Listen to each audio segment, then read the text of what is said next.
ladies and gentlemen, All Out was, of course, yesterday, and Mister Two Birds and One Stone, as you can see, regained the predictions championship in a very you know what, I want to say it was such a Hail Mary move, but I feel like Dizzle just kind of like willed it, kind of like, you want to do this, you want to risk it all, you want to risk it for said biscuit, but hey, sometimes you win some and you lose some, but you I know got with the Cashido win that should have never happened. but like us in tag, we'll let you know more after the second intro. T.A.G. That's tag shit. Free fall as I dive through the kaleidoscope in my mind. No rope up to climb. Gotta remind myself that I'm fine. Mama, I don't really want. And oh man, Man, oh man. I will say this. I will give AEW some credit because they put on two pay-per-views less than a week apart from each other, and they were both pretty solid. Mm-hmm. Yeah. So, do I have some issues with some of the booking and things like that? Only a couple. Only a couple. But for the most part, for them to do such a historic and monumental show in Wembley, then come to Chicago and put on a good show at home and make these beefs and make these grudge matches and matches happen all in a week span, it worked out. It worked out. That it did. And you know what else worked out is that we have a and new Mm. 6-time champion, the man right there, Lil Bizzle. How you feeling about your championship win, sir? First off, I will say this. When Justin Roberts had said and new for Moxley, it felt like it was personal because it was like, yeah, it hit. So it was a nice way to cap off the show. But then after the show, I started thinking more and more about the way this all went down. And then I realized, which is one of the reasons why I have this BCC hoodie on, because like the Blackpool Combat Club, I too won with a clean sweep. Every match predicted perfectly. And it's the best way to win said championship. Matter of fact, shout out to Jugs, and I hate that young juggernaut is not here because it capped off, which is thanks to Scoot and two birds with one stone. Yeah, Mr. Two Birds with One Stone. I don't think that two birds, one stone, Dizzle, just it doesn't ring a bell. I think what rings a bell and what falls right off the tongue is no deposits Dizzle. Because there's no cash in on me. No deposits Dizzle. And see, and that's the thing here. That's the thing here. We had a first ever tag Money in the Bank. Yep. And now there's a deficit because there is no successful cash ins. And that's because of no deposits Dizzle. You know what? I will go as far as to say that I am the greatest tag predictions champion of all time. I am the GOAT. I mean, let's run down the stats. First ever tag predictions champion. Longest reigning tag predictions champion. Clean sweep, not one, but on two different occasions with this bad boy. I've also won a tag predictions WrestleMania. So I mean, there's that. There's no downfall to this. I'm killing it. And on top of that, I'm also going to make my way. I mean, I don't plan on losing this unless I decide to lose it. I may have to make my way to be in, what is it? Let's say I'm 6, 7. Let's see, Scoot. Let's see, are you first time 8?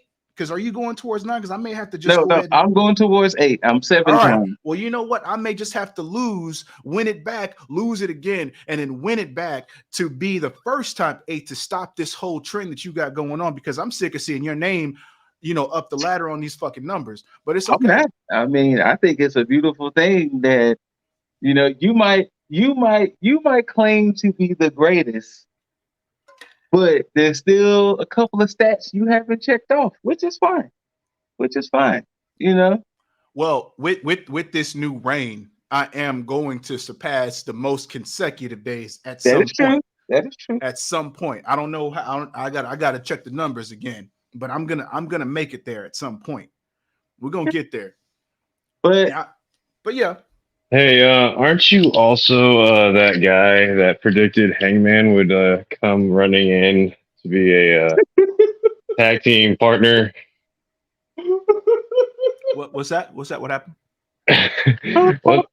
that one wild ass prediction you made, like about Hangman coming in the middle of the pay-per-view when he was not even like booked on the card, wasn't even said to be in the same city.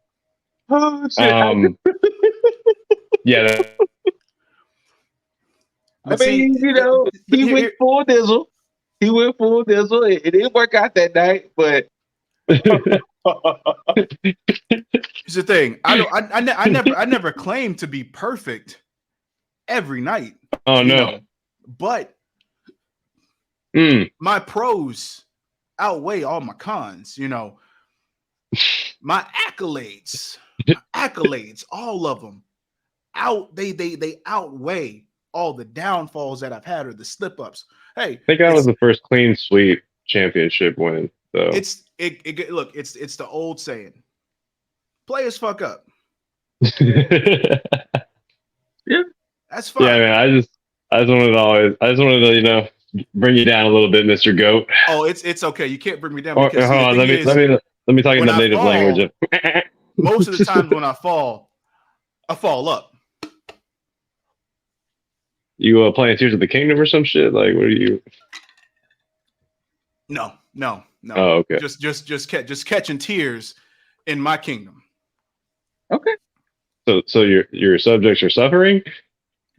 I mean, look, I don't call them certain names. I just, Hey, the Bang Bang Gang here, myself and Switchblade, we're fine. It's all right. We're good. Doing good. We're good. Hey, I was just happy with the pay-per-view, Cassidy, I knew that Mox was gonna win, but I wanted to just get that point just in case. Well, you know what? Let's go ahead and start going through it. Fuck it. The over budget charity battle royal, Hangman out of page 1. Trash. He's donating it to a food bank in Chicago. If I'm correctly. Not trash that Hangman won. Just no, not trash for that. But why was this here? Oh yeah, it didn't need to be there. Absolutely not. And it did a disservice to Hangman to be in this. Yeah, I mean, it's just. But Hangman won. It was announced a little bit later in the show that the $50K he won is going to be donated to. Was it a food bank that was in Chicago or something like that? Yeah, it was something like that. I think it was education fund. Okay, education fund. Okay, so the first true match of the night on 0 Hour was ROH Women's Champion Athena teaming with Mercedes Martinez and Diamante versus Willow Nightingale, Hikaru Shida, and Chicago's own Sky Blue. Trash. Whoa. Okay, so I will say this. I didn't care for the match. I liked everything I saw. I didn't care for the match, but I cared about who was in it. There we go. Shout out to Willow. Willow, why it was Sky trash. Blue, Stat, Athena. Yeah, I cared about who after was in some it. shots. Diamante, yeah. But we knew what this match was. Yeah. It was a disservice. It was a disservice to Sky Blue. Another match I truly didn't care for. And thank you, it was on the pre-show. The AEW Trios Championships.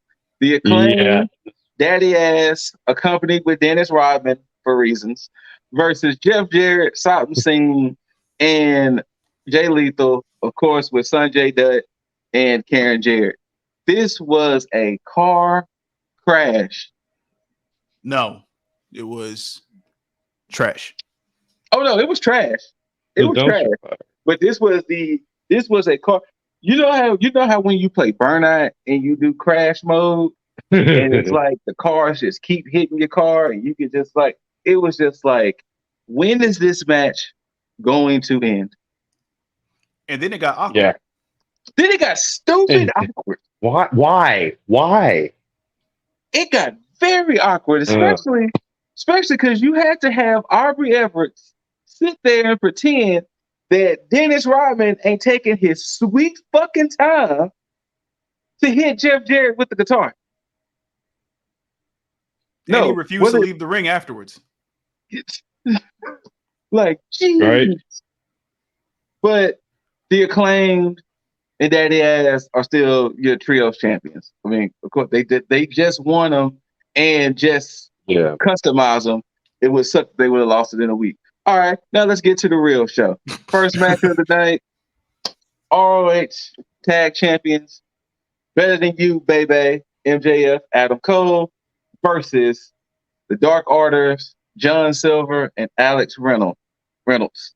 I share the same sentiment that Jaeger shared in the group chat. Why were they making Dark Order look the way they were looking? Considering they were supposed to be repackaged as this rougher, they spent some time in ROH. They were like, they're getting back to the roots, join the Dark Order.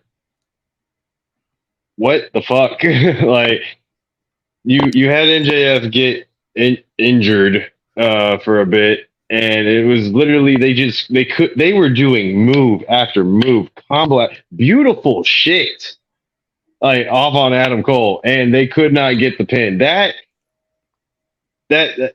doesn't do anything to me to like think that, oh my god, Cole is so resilient. No, that makes me think, why the fuck can't they put this man away? Mm-hmm. And then when you do run it all the way back with MJF right after that and make him like, and then what? You end it with the fucking double clothesline. Fantastic. No, like this honestly made them look weak, especially because they just couldn't like put away just one wrestler that they had for a solid 10 minutes. But then too, kind of like what Dizzle kind of predicted last week, we at this point kind of know who those ROH tag team titles is for at the moment. I mean, yes, it's for Taven and Bennett at some point. This is strike one with this whole Better Than You Baby stuff that I was talking about. It's gonna start getting stale. It's gonna stale. At that point, they got like 3 more weeks to pull the trigger on this before it becomes a situation where they're just like, I'm over it, because I already see there's people that's like, yo, I'm over MJF being a face. I need him to be heel again. And that's just a few people, which I understand. I get people, there's MJF stands that want him to be a heel, but this is a start. Mm-hmm. No, the only thing that was badly done, so where this could have been a great fucking match, but doing the whole injured angle, doing the whole bullshit like that, it could have been a very competitive tag match. That's what they should have had, in my opinion, especially when Dark Order is still trying to look good, even though they're definitely going to take the loss. Yes. There's only one good thing that came out of this, and that had nothing to do with the match. What's that? The end, when Samoa Joe. Okay, well, let's get to it. Let's get to it. All right. So the second match of the evening, we had the second match on the main card, we had for the television championship, champ Samoa Joe, Shane Taylor. And what Dizzle is alluding to, while MJF was walking back up the ramp, Joe's music hits, and Joe does a call back to the NXT days. As he's walking down to the ramp, he just, fuck out my way, champ. Shoulder checked him. He was like, fuck out my way, champ. And MJF looked at him like, hey, yo, say, fam. He's like, who the fuck? Excuse me? So by the time Joe gets in the ring, does his thing, MJF is in there and they having them a scuffle. They having them a dust up. And it was like, okay, I wouldn't mind seeing Samoa Joe and MJF. Why not? Why not? Oh, They having them a dust up. Now, I will say this. No offense to Shane Taylor, talented guy, but Samoa Joe was too fired up, and that's why you took that L, big dog. You took that L. Like Samoa Joe was too fired up from the MJF scuffle for him to lose his television championship. yeah. So it was a nice little beefy boy brawl, but Joe was too fired up, and you know, Shane Taylor, you got choked out. Got choked out, my guy. And shout out to Cheeky Joe, because he sent a response tweet to MJF saying, "I'm not that same kid in Brooklyn." I forgot what he said, but he had sent a link to Ludacris video. The move, bitch, get out the way. Oh shit. So Nice. I wouldn't mind seeing Samoa Joe and MJF have a little program. I'm just saying. Ooh, yes. I wouldn't mind. But That's yeah. So yeah. Go ahead, Jaeger. Oh no. I was so much more excited for this than I was for the possible CM Punk versus MJF. Yeah. For the real belts, whatever bullshit they were gonna do. I definitely want to see Joe versus MJF. I don't know why that never crossed my mind. So live on TV last night, I think we witnessed a potential attempted murder. And I think we were all accomplices to this attempted murder. Because the next match, TNT Championship, Luchasaurus with the turtleneck god, Christian Cage, Darby Allin with Nick Wayne. Fam. Bruh. Fam. Bro. Towards the end of the match, Luchasaurus hit Darby with like 3 tombstones, and they was just lawn darted into that mat. And it was like, I think we're witnessing a murder here, guys. I think we're literally witnessing a murder here. I was like, Jesus, stop. He's already dead. Exactly. Like, Jesus. The lawn dart, though, was just like, fuck. It either was an attempted murder or Luchasaurus has the best control of a tombstone in professional wrestling history. Yes. I mean, I never saw Darby's head actually hit the mat, in my opinion. I mean, it didn't hit, but it was just the fact that No, but he's got it. Boom. It gets up. Boom. But you got to remember, hold on a second. You got to remember, Darby's like 150 pounds. True. And that's what made it look so good. And that's what actually made it look so good. Is the fact that Darby being such a small guy. But yes. No, especially when he went limp for it. It was just like, oh. So, of course, per what we're saying, and still, your TNT champion. Unfortunately, I wanted Darby to win this. Luchasaurus, you know, of course, with the turtleneck god himself, Christian Cage. Now, the next match is when I personally took my first L. And that was, wait, do I have the graphics? Hold on. I messed up. That one match with those competitors. Yeah. Wait, I don't have it here, but the next match, the Redeemer Miro versus Powerhouse Hobbs. Meat slapping meat. This was my first L I took the other night because I was going for Hobbs. Why? So okay. I almost did. So I'm gonna tell you. No. I'm gonna tell you why. So when I put in the group chat, I'm gonna stop second guessing myself. Because if I would have stuck to my original plans last week, I had originally picked like 3 other people, and I would have walked away and all in with the championship, but I changed picks. So I was like, you know what? I'm gonna just stay with my original picks and call it. In my head, they was going to give it to Hobbs. Hobbs has been having this start, stop. They were going to finally give him something. Little did I know, I would rather they gave the victory to Hobbs than what we saw at the end of this match, because I don't know what the fuck this was. They're gonna have to really fix that. What the fuck was that? That was awkward as fuck. I'll try to explain it. Go ahead. This is all complete speculation, and I'm just going off of what commentary was kind of alluding to. And especially with Miro being like, you're not real. You know, what commentary basically said, it was like, because you know all the vignettes he was doing, like even before the whole collision stuff, where he was talking about Lana, but not talking about CJ, but not talking about CJ. Yeah, it's not a flexible way. And so that was in her graphic. Hot and flexible.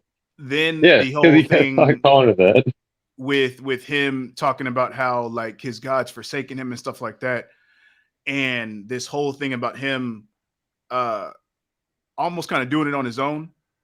So at the end, commentary is basically talking about how he did all this stuff on his own and he had gotten to this point, and so basically stating like how she hadn't been there. So it's like, oh wait, no, you're not here, you're not real, whatever. I don't know if she's supposed to be his God or whatever, but I'm pretty sure that's what they're kind of alluding to. It still makes no fucking sense, but yeah, there is at least something there to work with, I guess. Because I didn't even like the aspect of why even go that route of Hobbs trying to bait Miro in with the whole I want to show respect and all of that. Like Hobbs could have just straight beat Miro down. Like they ain't even had to do all that extracurricular. Like, they really didn't have. They could have easily just like make them like, if they wanted to, they could have easily just went ahead and just made them like a pairing and go from there for a little bit, brief as it could have been. But you know, I don't know. But Jaeger, you got anything you want to say about this before we go to the next one? Not even relevant to this match, but I did want to call out that spot that MJF did where he was chanting sportsmanship, and then he does the handshake and then thumbs to the eye. Just fantastic heel work for a guy who's trying to be babyface. Anyways, I will say shout out to the crowd though. Yes, I mean all the consistent meat related chants. Slap that meat. Slap that meat. Holy meat. Word to Big E. Thank you, Big E, for gracing us with big meaty men slapping meat. But next match, TBS Championship. We got the champ, Chris Statlander, versus the Outcast, Ruby Soho. First of all, what the fuck is Ruby Soho doing in this graphic? She's giving herself an L because I mean, and here's the thing, man, and I feel just tremendously bad for Ruby Soho because she transitioned over to AEW before Saraya, before Tony Storm, and she has yet to win any type of gold. And both members in the Outcast have both won the AEW Women's Championship. Tony Storm twice. And she's just sitting here losing tournaments, lost to Owen Hart, which I think she should have won. No disrespect to Willow, but I think if you would make sense. Yeah. It would have made a little more sense for Ruby to win more than Willow. Yeah, at least give her something. That could have been some type of gold. She would. Well, no, they didn't give belts this time. They only gave the trophies. I think they did, or maybe not. No, they gave them belts. It's just that you only saw them for just that one night. Gotcha. Oh yeah. Like it was almost kind of like, Willow and Ricky won, and that's it. All right, move on. Yeah. Yeah, Ricky just snatching that trophy off of Thunder Liger was a little offensive, man. Yeah, but it sucks. Of course, the closing moments of this match was Ruby tried to use the spray paint.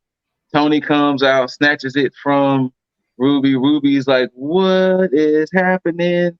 Statlander does Statlander things. 1, 2, 3. Statlander retains.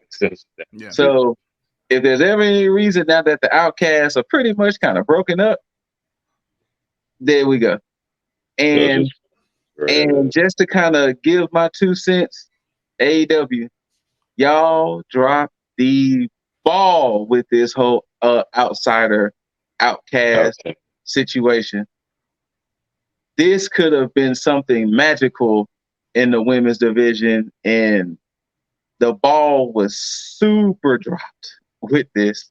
It could have been a legit faction. It could have been a legit faction.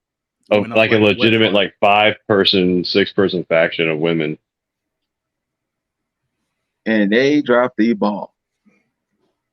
Damn shame. Damn shame. But yeah, Statlander still champ. Funny enough, there's only been 2 TBS champions with Jade and Statlander, but I will let y'all know this now. Statlander's reign has definitely been lackluster. She's only had 2 defenses so far, right? No, she said more than that. Now 2 major defenses, yes, but yeah, she's defended it consistently, like on TV here and there. Oh, okay. But yeah, it's not. It's. I guess in Jade Cargill's sense, it was at least tied to her win-loss record, but yeah. Well, I believe that it has no reason to be as bland as it is, given the fact that she is in the same stable as Orange Cassidy, arguably one of the best champions within AEW, period. Yeah. If you can't rub elbows with OC and then almost basically do the same thing, if not half of what he's doing with his title, there's just no excuse. There's no excuse. Nothing wrong with stats. That's still cool. I'm just saying with this reign, it just, they're not doing anything with it. At least Jade was somewhat entertaining, which, by the way, I don't know if y'all seen the scrum, but I heard the comment. I read the comments. So Jade's not done. They're bringing up Jade like that, and I think we may end up seeing a legit match between Stat and Cargill. Yeah. So. Nice. A rematch. Hell yes. All right. Next match, we got a good old-fashioned strap match between Absolute Ricky Starks and the American Dragon. Brian Danielson. Big one. Once again, if you want violence, we'll give you violence. But holy fuck this match. Shout outs to Suplex, because he said Suplex, content creator on IG, he was like, something a little unnerving that these people are chanting and cheering about a black man being whipped right now. Okay, I wasn't gonna say it. But since we on there already. I was taking it there because I didn't think about it that way until he posted it. No, I thought about it immediately. So I wasn't even thinking about that. Oh shit! I appreciate that take. It was as soon as I saw it. I mean, granted, because there's that dark humor that I have, so I'm always gonna look at it like that. But when it happened, it was like, can they show this on TV in this way? And then I started thinking, I was like, has there been an interracial strap match before? And the only thing I thought about was Stone Cold and Savio Vega, but Savio Vega's Puerto Rican, so I mean they can blur the lines. Guerrero and JBL, but I meant for like the context of no, no, not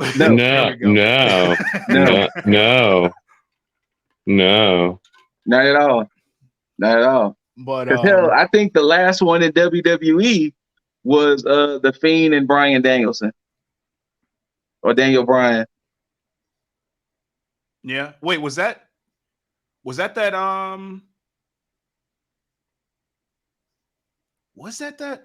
Royal Rumble? Yeah. It was at Royal Rumble, what, 2022? No, 2021? 2021. 21. When Fiend and DB had that strap match. Mm. That was the last strap match that I could think of in WWE. But yeah, it was very unnerving to see that a little bit. But you know, and this is probably entertaining. the last I'll touch on this concept of it. It just ramped up from one part to the other because when he was on the turn post outside the ring when it first happened, it was like, okay, dark humor set in. But then when Starks was in the middle of the ring and he was on his knees and Danielson was just popping him in his face and then kick, I was like, wow, that's when he had him on the turnbuckle, it was no, that one was just like, oh, he's getting him. Now I will say this though, he really did pop him in the face like a motherfucker. Oof. It was one hell of a match for both of them, and I'm glad that Starks got the chance to have this match. This is especially with the trade-off between Steamboat and Danielson. Mm-hmm. I'm perfectly fine with that trade-off. And then he got the nod of approval from Danielson. So Starks is gonna be on the up, just like Hobbs will be. Starks is gonna join BCC. Nah. They don't need that flamboyance. I was like, he's too flamboyant for the BCC. No, man, I'd love to see him with the what the fuck is that shiny shit? They give for like the baseball jerseys and shit too. Oh, the little foil type of. Yeah, like that. I'd love to see that, like a BCC jacket on Ricky Starks like that. But yeah, so Danielson gets the dub. You know, he chokes out Ricky. You know, Ricky never submitted or gave up. He just passed out. You know, so but there's that. The next match, hey, I'm sorry. I am so sorry. I did not care at all. Oh. We got a tag team match. Eddie Kingston didn't care at all versus the other members of BCC, Claudio Castagnoli and Wheeler Yuta. I gotta back us up in time a little bit, guys, to the segment where Claudio kept fucking European uppercutting Wheeler in the middle of this fucking promo. And then Wheeler's over here in this fucking tag match with this man. Yes, I love the commitment. Love it. Anyways, back to the present. I'll let y'all discuss it because I didn't really care. No, not much on this one. It's just on paper. It's a fantastic match. In execution, what? Mm-hmm. Like what the? It just ended. It was just not. Yeah, that's all I got to say on that. I just give me the individual one-on-ones. Like let me just get Claudio versus Eddie. Eddie's taking that title off Claudio. I think so too. I think so at this point. Another match that I apparently thought I had the graphic for, but I guess my phone was like, ha ha ha ha ha ha ha ha. Is your next match between the Cleaner, Kenny O, versus Konosuke Takeshita. And this was another blemish in my picks because I thought Kenny O was going to get his pound of flesh, you know, his measurement of revenge. But, you know, I was wrong. And I was okay with that. Yeah. And, you know, look, shout out to Takeshita and Uncle Callis, you know, because this match is what initially won me said Predictions Championship. Ignore what y'all going to see pop up on the screen, but go ahead. I have to ignore it because you're just gonna, you know, ignore it as I'm talking about me getting ignore it. getting the beauty back. Drip You want Callus. to just, Drip Callus and all of his drip glory. Sure. However, he's a bastard for turning on Kenny Omega. Wow. Yeah. Maybe Kenny just didn't appreciate what Uncle Callus was giving don't to him. stop calling him Uncle Don and all that. That sounds creepy. Even when Kenny and like Don say it, it's just weird. Like, what kind of weird ass relationship did y'all have? You're like, oh, you were trying to groom me. I was like, oh no. I mean, I may, if it wasn't for this BCC hoodie, I may have to, put my name in to join, the Don Callis family. The DCF. Oh, Yeah. okay. But I'm good. BCC, I'm good over here with the clean BCC sweep. sounds better. Yeah. DCF. Yeah, it just sounds like, I don't know, some kind of narc shit. Right. This was a solid match. I figured that Takeshita would win mainly because it didn't seem like it was time for Kenny to win. It felt like stuff was going more so with the Don Callis family, and it seems pretty stale right now, but I feel like they still got some more legs. And on top of that, once Kenny came out during his entrance, he had that I'm just gonna do the job energy when he came out, and I was like, yep, he's losing. It did kind of feel that way. A little bit did. But yeah, and then of course that the robe that Takeshita had on. Yes, it's like solid. And look, them damn knees Takeshita was hitting. Jesus. Those knees Takeshita was hitting. Oh yeah. Those looked vicious. And next match. I mean, anybody else got anything to say about this one? Or no, I just thought Kenny was gonna be the one to take it just because it was a loss at All In. Like, I was like, oh, there's one, so he's gonna get the win against Takeshita. Well, they're also telling the story of they're trying to tell the story of Kenny not being as successful without Callis. So that makes sense too. That makes sense. The next match, we got an 8-man tag jamboree. We got FTR, the Young Bucks, and we got the Bang Bang Gang, Bullet Club. Oh, oops, wrong graphic. Yeah, I didn't see a situation where FTR and the Bucks would have won this. Correct. Yeah, same. I knew it was Bang Bang Gang from jump. Like, now I thought there was going to be some dissension between the Bucks and FTR that would have caused, but no, Bang Bang Gang won it. It was a solid ass match. Yeah. Yeah, they won it pretty clean. Like, it was like, even commentary. They say like, oh, they did everything right. It's just that they were better. Yeah, I'm glad that they finally got some wheels under BCG because I felt like they needed. And I think once Colton and Austin had joined, it was like that was like the perfect match. So yeah. Dude, did y'all notice? Oh, sorry, but y'all notice the graphic? What graphic? Oh, so the new graphic for Collision has Jay White on. They replaced Punk with Switchblade for Collision.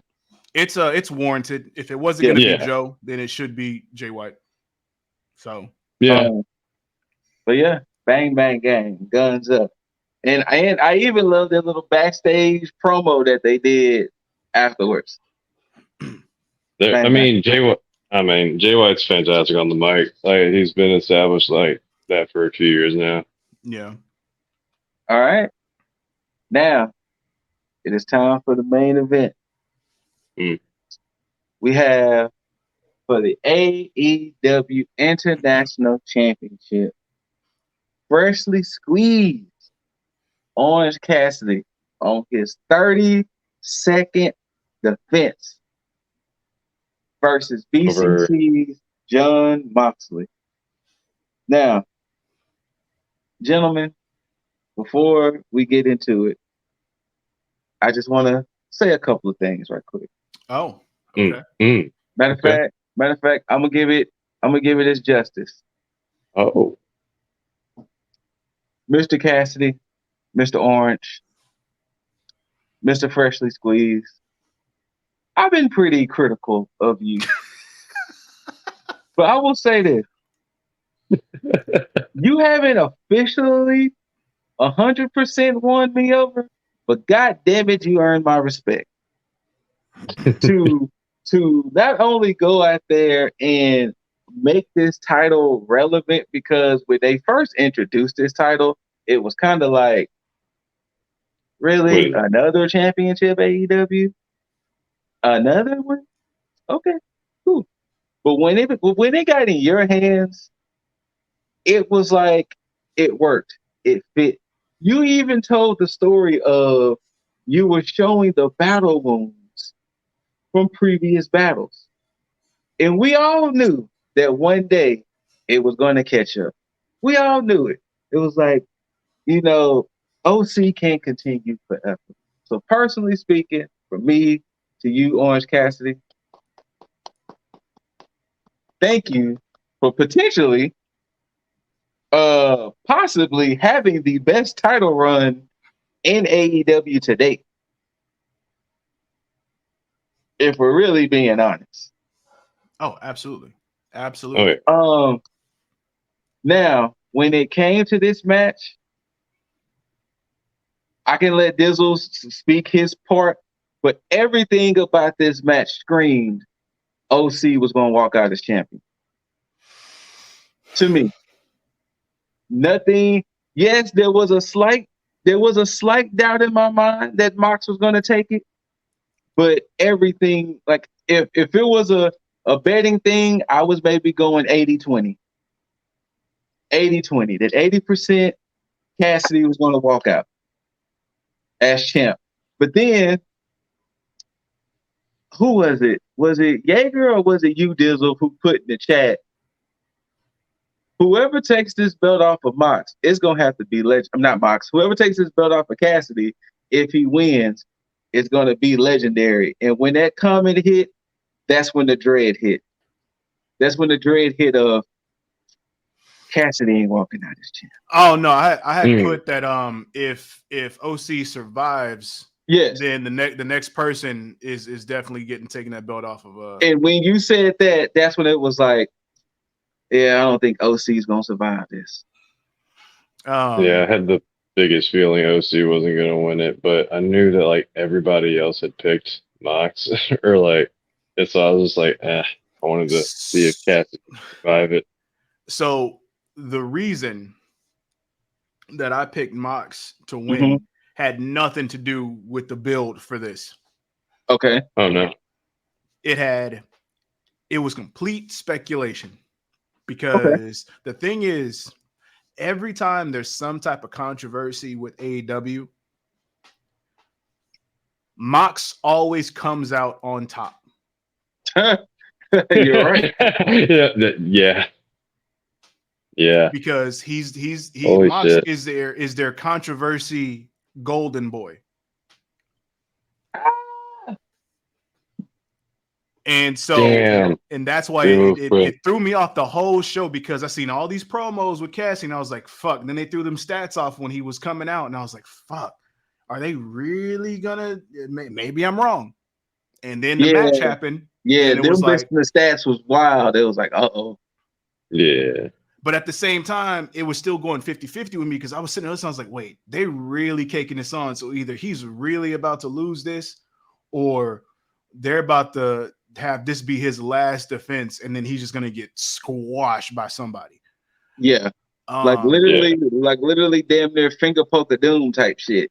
And honestly, if I was to book it, like realistically, I would have had him beat Mox by the skin of his teeth. And then had Takeshita come out. Oh, Takeshita, yeah. And basically wrap a bow right on the whole Callis and Takeshita thing, because at that point now you don't have to book Takeshita as strong. You can sit here, have him defend the title, whatever, but he's already got that title, and that was the whole thing. And then you can have Kenny. Kenny could come back and beat him for that title if that's the case, you know. Yeah. But yeah, I digress. I don't know what they're going to do with the title, though. That's the only thing. So now for on the prediction We already side, know that Mox is going to be a fighting champion. You think so? Oh yeah. I don't know. I don't think so either. Only because I can't see them having him be as dominant. And well, he'll be dominant, but I can't see them having this long of a reign as Cassie did. I feel like there's going to be maybe like a few months at the most with Mox, and then they're going to get back into having like purely mid card, and guys on the come up, because hell, they may have Darby do it. Shit.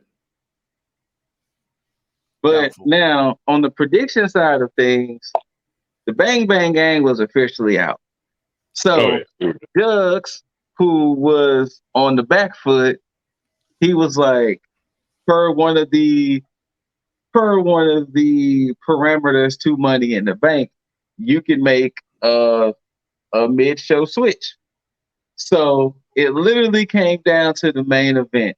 He originally chose Mox, Dizzle chose Mox, and had it stayed that way, Dizzle would have still been champ. So Jugs decide, I don't want to lose my championship. I'm cashing in.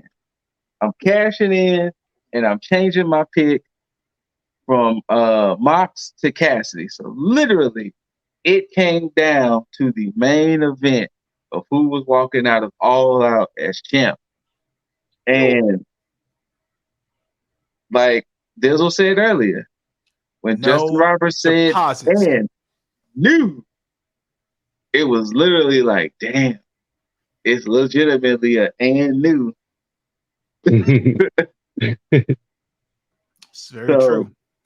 I mean, my man's Dizzle held on strong. He didn't waver. He didn't, you know.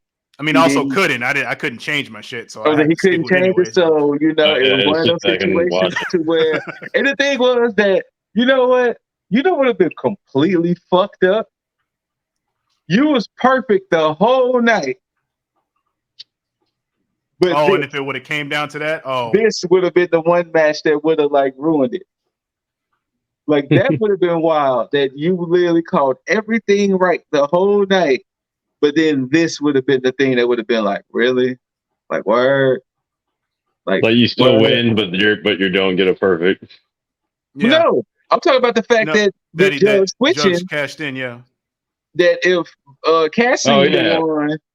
Oh yeah, the judge like, won. He called every match right except for the main event. Like that would have been just like, damn, that's cold. Yeah. like I would have felt for you then. Like I'm not gonna lie, I would have felt for you if you called everything right, but then the main event went the opposite way. I would be like, damn. I mean, it would have been bittersweet, only because that briefcase would have been gone. That would have been the only silver lining on that. But outside of that, the best case scenario happened. And you know the crazy part is, so per our rules to the briefcase, you have one of three things you could choose. You can make 2 mid-show switches. Mm-hmm. You can make it to where you can have it one-on-one rather than everybody.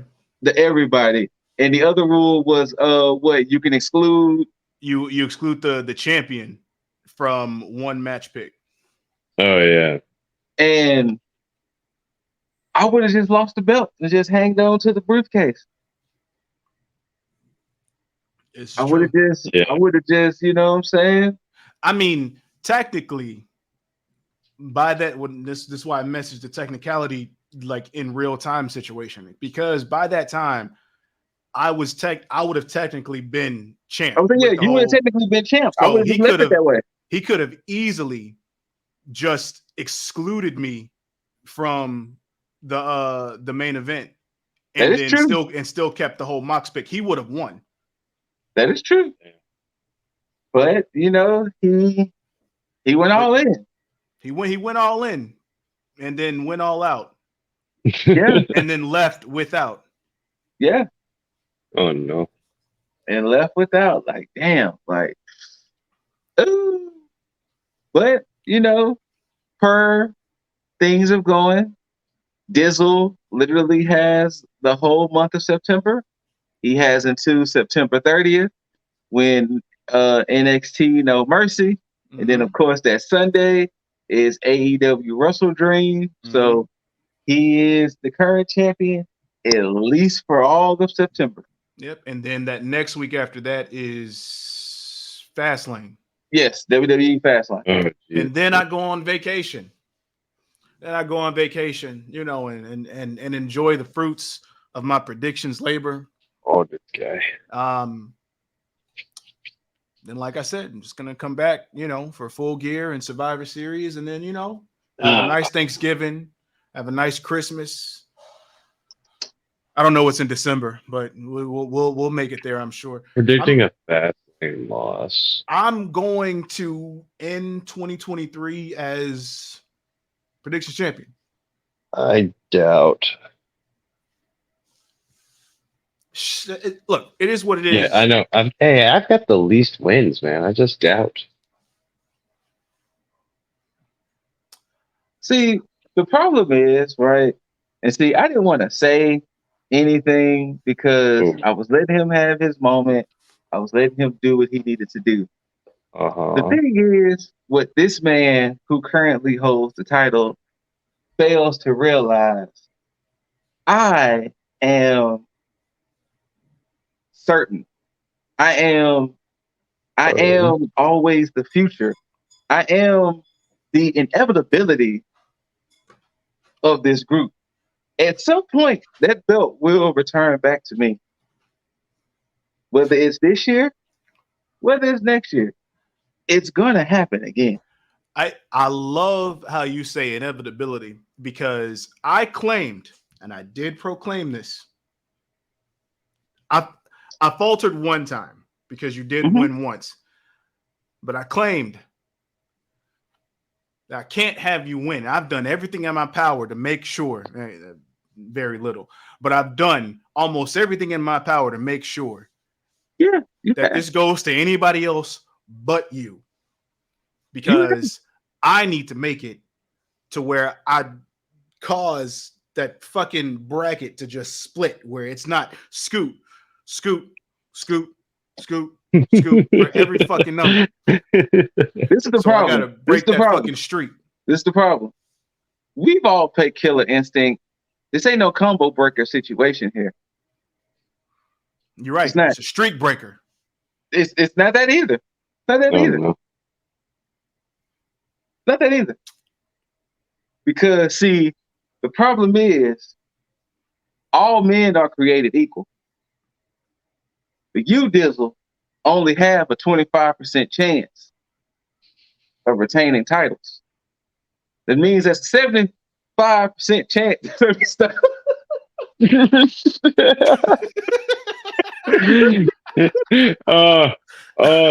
That's scoot math. But no, I will literally say this. I will say this, and I'm saying this as whatever. If you can truly walk out of No Mercy, Wrestle Dream, Fastlane, Survivor Series, and Full Gear still as champ, then I have nothing to say. I whatever claims you want to make is the claims you want to make. I can't, you know, talk your shit, man. Exactly. I'll leave. You know, I mean, it's apropos that you say 25% chance, because we are going into the fourth quarter of 2024, and this 25% chance will end the last 25% of this year as predictions champion. Fourth quarter lip. I'm just saying, I'm the inevitability. You know, on that rain number right twice a day. Rain number 8. Rain number 8 is gonna look good. You know, then On me. Then you know, like Chris Jericho, I can call myself the Ocho. No. Ooh. Nope. So all I'm saying is, don't slip up, champ. Don't get big headed on that mountain of that. You know, you and your Dizzle International Coalition Kingdom, whatever the fuck it was called. Whoa. You get it You right. know, well, what was it? The Dizzle Independent Championship Kingdom. Whatever. I hope you have a real good view on that high horse you have up there. Because I'm coming. I want what's mine. And not only do I want my 8th championship to be so sweet, I want it to be a situation to where you have to look over at that title and be like, damn, Scoot has it. Damn. Not only Scoot has it, but Scoot has it for the 8th time. Just damn. You know, so just know it's happening. So I'm the history maker. So just accept it. The faster you accept it, the faster you just deal with it. And you and your little kingdom coalition, whatever, just crumble. I feel like you're saying it wrong on purpose. I am. It's crumble. But enjoy the month of September, sir. Enjoy it.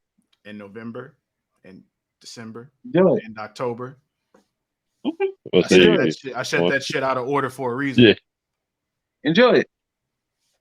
Enjoy I will. Always. Right there. What else we got? That's it. That's it. So if you wanna wrap it up for us, sir. Well, people, this is your champ speaking. So whether you loved it, hate it, don't forget to rate it. Thumbs up, thumbs down. Leave all your comments, concerns, questions, congratulations down below. You know what? I'll go ahead and give a nice little championship 2 sweets. Warm it up real quick. There we go. Scratching up that belt, man. Bada, never. Bada, bam. Make sure you tag that subscribe button. Hit that notification bell. And again, until you hear this immaculate voice and see these handsome faces, we bid you all adieu. And until next time, you beautiful, beautiful, beautiful mother effers. Tag the fucketh out. Ouch. Dollars make a way to make a change. Gotta be insane to make them same mistakes again. So I'm switching lane to lane. Pray to